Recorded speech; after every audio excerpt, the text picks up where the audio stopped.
नमस्कार। आप सभी का पुनः स्वागत है हमारे YouTube चैनल श्रद्धा भक्ति और परमात्मा में। भगवत प्राप्ति के विभिन्न उपायों की जो श्रृंखला हम लोगों ने शुरू की थी, उसके 8 पड़ाव अब तक हम लोग पार कर चुके हैं। आज हम चर्चा करेंगे भगवत प्राप्ति के 2 उपायों के बारे में।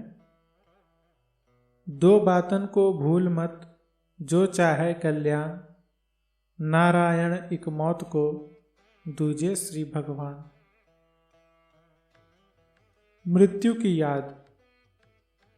संसार की प्रत्येक वस्तु नाशवान है और प्रतिपल उसमें कुछ न कुछ क्षरण हो ही रहा है।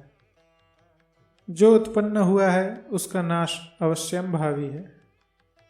हमारा शरीर और संबंधी तथा समस्त विषय एक दिन काल के ग्रास बन ही जाएंगे। तब इनसे मोह क्यों?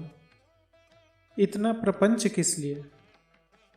मनुष्य को मृत्यु याद नहीं रहती, इसलिए उसमें वैराग्य उत्पन्न नहीं होता।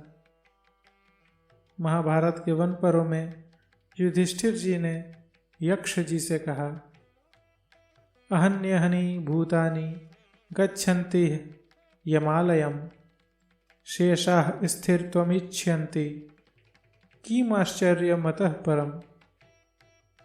प्रत्येक दिवस प्राणी मरकर यमलोक जा रहे हैं। स्वयं के हाथों से उनकी दाह क्रिया भी करते हैं, परंतु बचे हुए लोग सदा जीना ही चाहते हैं। इससे बढ़कर अचरज और क्या होगा। इसलिए नारायण स्वामी जी ने मृत्यु को याद रखने का उपदेश दिया है, क्योंकि मृत्यु के स्मरण से पाप नहीं बनेंगे और विषयों से वैराग्य तो उत्पन्न हो ही जाएगा। दूसरा साधन है भगवान का स्मरण। पहला है अपनी मृत्यु को सदैव याद रखना।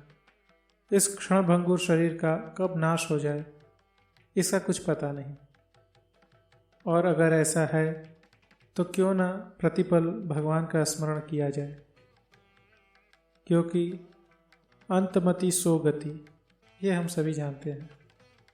अतः नारायण स्वामी जी ने पहला मृत्यु को याद रखने को कहा और दूसरा भगवान का स्मरण रखने को कहा। सदैव प्रतिपल इसका विस्मरण कभी न हो। वैराग्य के साथ अभ्यास भी आवश्यक है।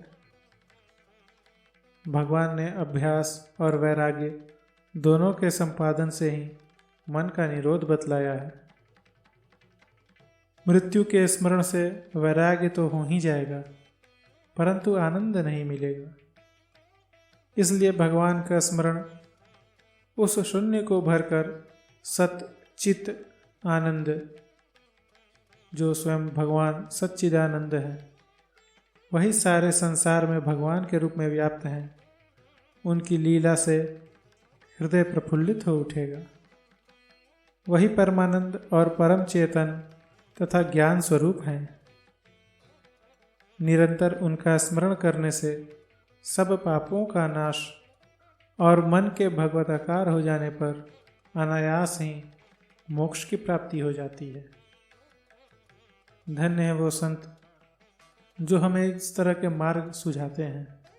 अपने जीवन की, अपने गुरुजनों की अनंत कृपा पात्र होने के बाद उनके अनुभवों से सीखकर वो हमें ये छोटी छोटी जड़ी बूटी हमें दे देते हैं, जिसके उपयोग करने मात्र से इस संसार से हम पार पा सकते हैं।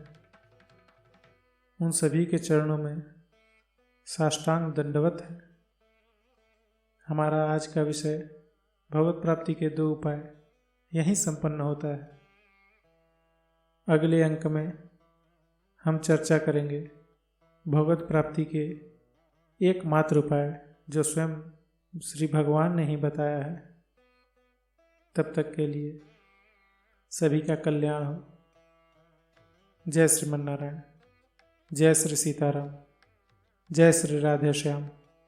नमः पार्वती पतये, हर हर महादेव।